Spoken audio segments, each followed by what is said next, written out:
அடிப்படையிலேயே ஒரு மனிதனுக்கு தேவை உண்ண உணவு, உடுக்க உடை, இருக்க இடம். நீங்க 10,000 20,000 கம்ப்யூட்டர் வச்சுக்க சார், புவா சோறுன்னு அடிச்சா சாப்பாடு வரப்போது. கம்ப்யூட்டர்ல என்ன முன்னேற்றம்? ஒன்றும் முன்னேற்றம் இல்லைங்க சார். கையெழுத்து போட்டுட்டு இருந்தேன் சார், நான் என்ன கை நாட்டம் ஆக்கிட்டானுங்க. நம்புங்க, என் ஆபீஸ்ல ஒரு 10 வருஷத்துக்கு முன்னால பாத்தீங்கன்னா டைம் ஆபீஸ்ல 3 ரெஜிஸ்டர் இருக்கும். Worker, staff, executive. நேராக போவேன், எக்ஸிகியூட்டிவ்ல கையெழுத்து போடுவேன், பந்தாவா போவேன். இப்போ என்ன பண்ணிட்டான், கம்ப்யூட்டர் உள்ள எடுத்துட்டு வந்துட்டான். இந்த கம்ப்யூட்டருக்கு தெரியாதுங்க, என் வீட்டில் நான் தான் காய்கறி வெட்டுவேன். அந்த காய்கறி வெட்டும் போது கொஞ்சம் கொஞ்சம் இங்கே வெட்டிக்கும். அதில் வச்சா tries once again, try once again. அது நான் 2 வீலரில் போகிறவங்க, மழை பெஞ்சதுன்னு நனைஞ்சினா போயிடுவேன். கையெல்லாம் மழையில் நனைஞ்சிங்கன்னா இந்த விரல் முனெல்லாம் வேற மாதிரி இருக்கும்.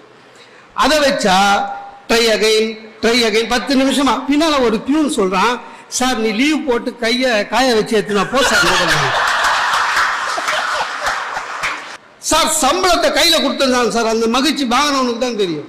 1ஆம் தேதி காலையில் நான் அக்கௌண்ட் செக்ஷன் போய் கேஷ் விட்டேனே, என் சேலரியில் புது நோட்டா வைனேன், அதில் ஒரு சந்தோஷம். அது வாங்கி சார் கேஷியரை விட்டு வெளில வந்து எண்ணி பார்த்து சம்பளம் கரெக்டாக இருக்கும். அப்புறம் வீட்டில் ஒரு சம்பளம் சொல்லியிருப்போம், வாங்குறது ஒன்றும் இல்லை.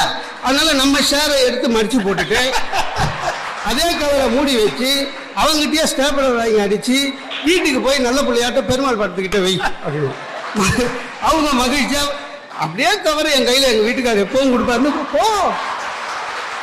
எவ்வளோ ஏமாத்தணும், இது ஒன்று.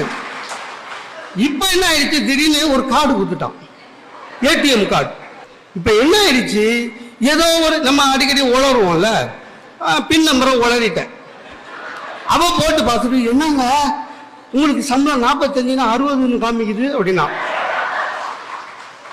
ப்ரமோஷன் கொடுத்தாங்கன்னு போய் சொன்னேன்.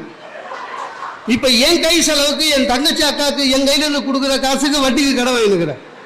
கம்ப்யூட்டர் என்ன நல்லது பண்ணிச்சு? ஒன்றும் இல்லை. ஒரு காலத்தில் பொண்ணு பார்க்க போனால் கல்யாணத்தில் பொண்ணு நேராக போய் பார்ப்போம், பையனை நேராக போய் பார்ப்போம், நல்லது கெட்டது தெரியுங்க. இப்போ அதையும் கம்ப்யூட்டரில் மாற்றிட்டானுங்க. ஒருத்தன் என்ன பண்ணிட்டான், ஜாதகத்தையும் எல்லாம் ஃபோட்டோவையும் ஒரு 7-8 பேருக்கு ஃபார்வேர்ட் பண்ணிட்டான், போ அப்படின்னு.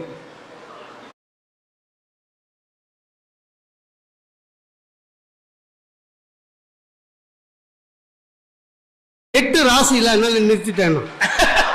நியூமராலஜி படி 8 ராசி கிடையாது, நிறுத்திட்டேன். என்னடா ஏன்டா? ஆமா, என் ஃப்ரெண்டுங்க கல்யாணம் முடிஞ்ச அடுத்த நாள் ரொம்ப சோகம்.